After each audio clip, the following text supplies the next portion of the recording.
My first trip to Myanmar was an eye-opening experience. I saw people living in conditions I had never observed before.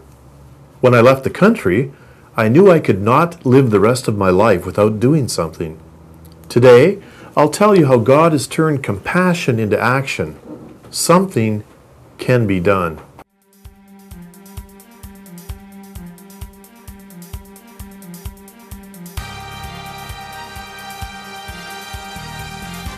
Understand the Times with Roger Oakland, a video program dedicated to equipping the body of Christ with biblical insights for contemporary issues. As an author and lecturer, Roger travels internationally, speaking on a wide variety of topics that'll help you understand and analyze events of the past, items which are in the news today, and even those events which are yet to take place in the future. Now, to help us understand the times, here's Roger Oakland.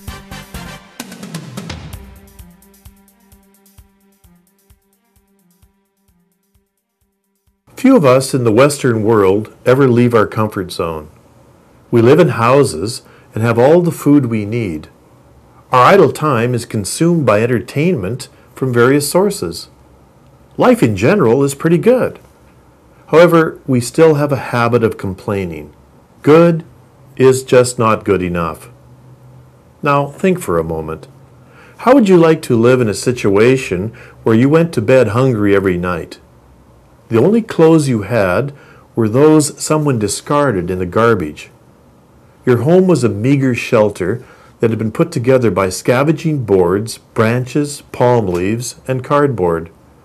Further, your family was so poor you were not able to go to school. As well, there was no place to work. Many around you were sick. There was simply no hope. For many in Myanmar, this is exactly how families live. Worse yet, you've been told that the only way to get to heaven is to do good works. If you're fortunate, you could be reincarnated and return in your next life in a better condition. However, in order to do good works, you must give offerings to the Buddhist monks who are always on the take. In the distance, you could see the gold and diamond-studded towers of the pagodas. I observed the things which I've mentioned when we visited children in a village on the outskirts of Yangon in January of 2006. When I returned in 2007, this was one of the first places I wanted to revisit. Although the parents were Buddhist in belief, they were open to having their children taught about the Bible and Jesus. It was an amazing contrast to see these things, children singing songs and reciting Bible verses.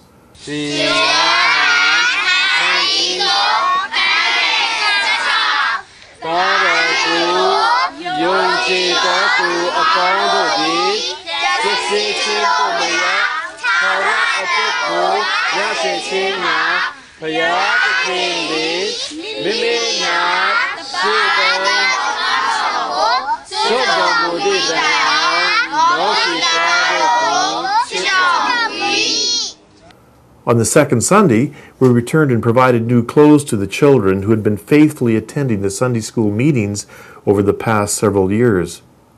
As part of our outreach, we showed a portion of the God story to the children on a small portable DVD player. A number of adults from the village also gathered around to watch and listen. After a few minutes, we stopped the video and I presented the gospel.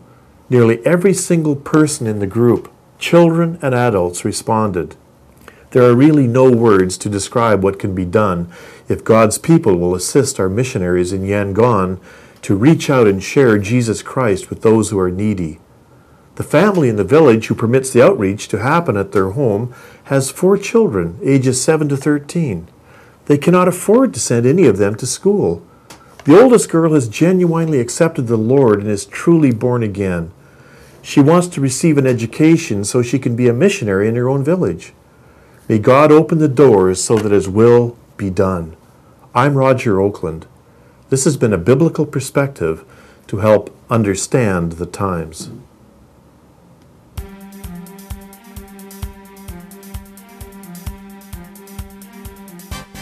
To learn learn more about the global outreach of Understand the Times International, the ministry of Roger Oakland, visit www.understandthetimes.org. Understandthetimes.org.